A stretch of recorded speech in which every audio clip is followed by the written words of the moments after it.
Youth is a time when passion can run dangerously wild. The desires and fantasies of a person, especially a young person, can take on an obsessional nature. Christchurch, New Zealand. Pauline, I just can't stop thinking about you. I just imagine that you're my princess. 15-year-old Juliet Hulme writes feverishly to her best friend. Across town, Pauline Parker, 16, desperately awaits her letter. These young girls are caught in a fatal obsession.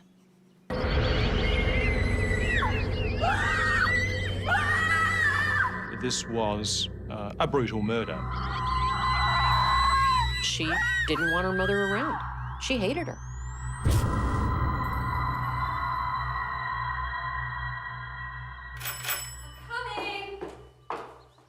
It's the early 1950s. Juliet Hulme is overjoyed to see her closest friend, Pauline Parker. She found in Pauline an intensely close friend, and they did form a very close friendship almost straight away. She said to her mother, "Mother, I have found someone who has got just as strong a will as I have."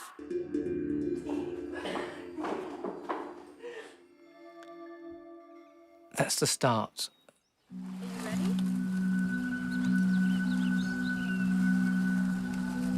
The pair share a passion for art and literature. Now, when you open your eyes, you'll be in the film. Both girls were very lively, Juliet in particular, very vivacious. I'm going to count to 3. I think in combination, they were able to devise a make-believe world, a wonderful creative outlet for all of their talents and energies. 2, 3. We're here! Come on, let's go this way! They would pretend to be figures from medieval fantasy worlds and historical figures.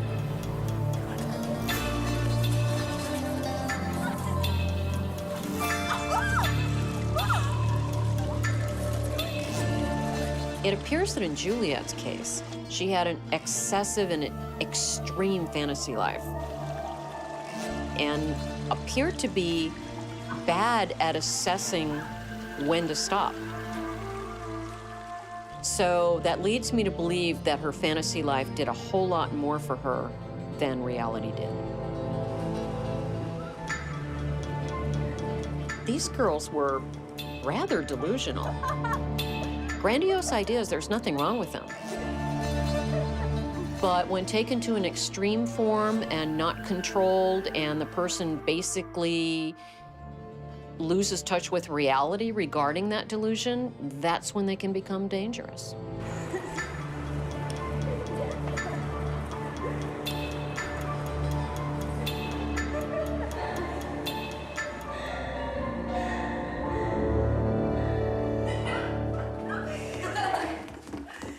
Girls, please, I'm trying to concentrate. Obsessed with their fantasies.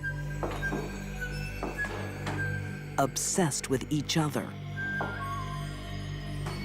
There's something very wrong between those girls. Darling, I'm trying to finish off. Pauline and Juliet's teenage friendship is about to become deadly. The fact that the girls' fantasy life turned to writing murder mysteries and killing people in violence, I think was an indicator of what was to happen. And apparently a fantasy they were willing to kill for.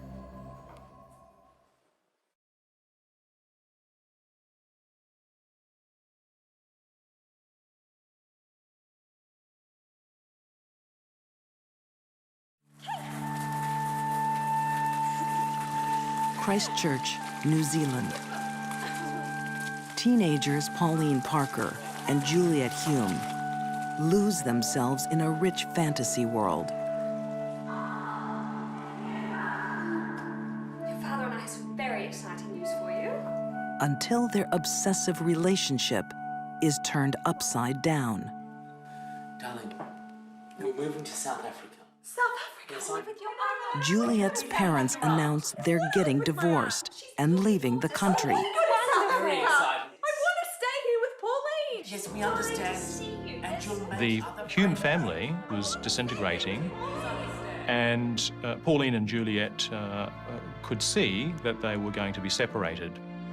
Juliet, please understand. I don't understand. I want to stay here. Juliet will be sent to live with relatives overseas. I know, but I want to stay here. She's my best friend. She's pretty much my only friend. Well, of course, Juliet doesn't want to go.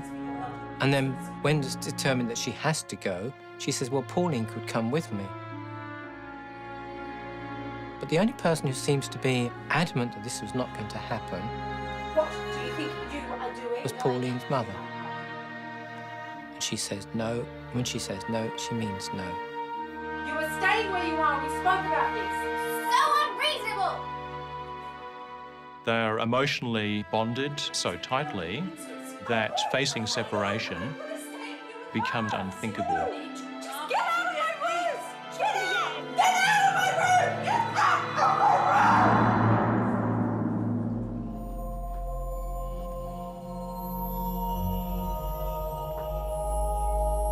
room! Faced with losing her best friend, Pauline makes a chilling decision. It was her mother who became the target of her hatred. Pauline decided that she had to be removed. A diary had been kept, traces all these various thoughts that they have that says what they're going to do as they plot her downfall. I don't think Pauline had an attachment to her mother. This was a smart girl. Part of her had to believe, or certainly consider the fact that killing her mother wasn't going to result in her being able to live out her dream. She killed her mother because she wanted to and got her friend to go along with it.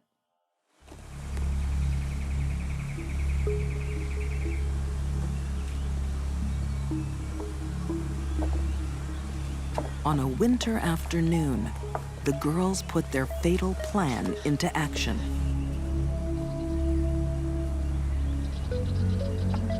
They invited Pauline's mother to Victoria Park. They took a leisurely stroll down a path,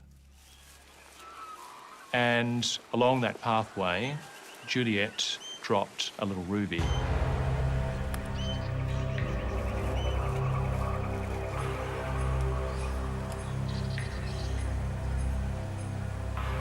Juliet went on ahead. But when Pauline came walking along with her mother, Pauline said, "Oh, look, Mother, look at those lovely pink pebbles down there." Seems to be it's a bauble of some form. Pauline pulled a half brick in a stocking out of her bag and began to bludgeon Honora about the head. It seems to be. Ah! Ah! Very good. What are you doing? Ah!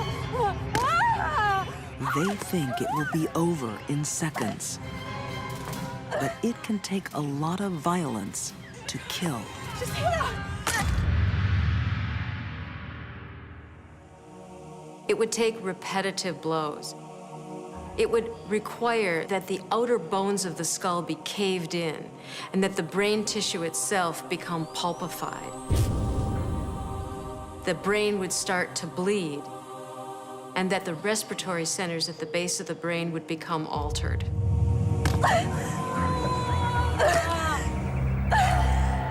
Pauline and Juliet reported that once they started the battering and the assault, they couldn't stop. I think she's dead. Come on, let's go. They were afraid to go on, but they were more afraid to stop.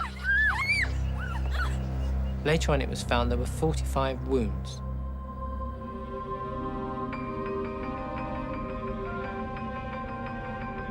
Juliet and Pauline have turned their darkest fantasy into reality.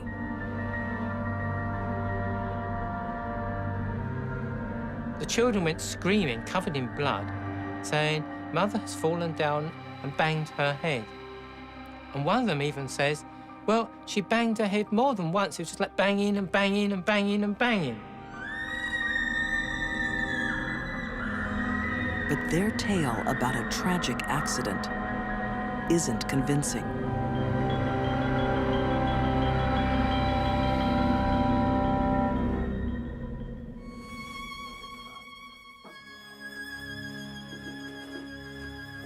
The real story is found in Pauline's diary.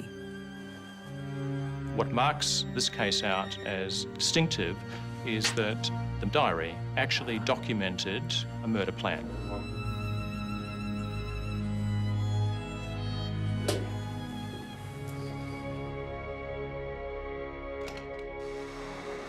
Pauline and Juliet are found guilty of murder. Too young for the death penalty, they spend 5 years in prison. Freedom comes with one condition. They must never contact each other again.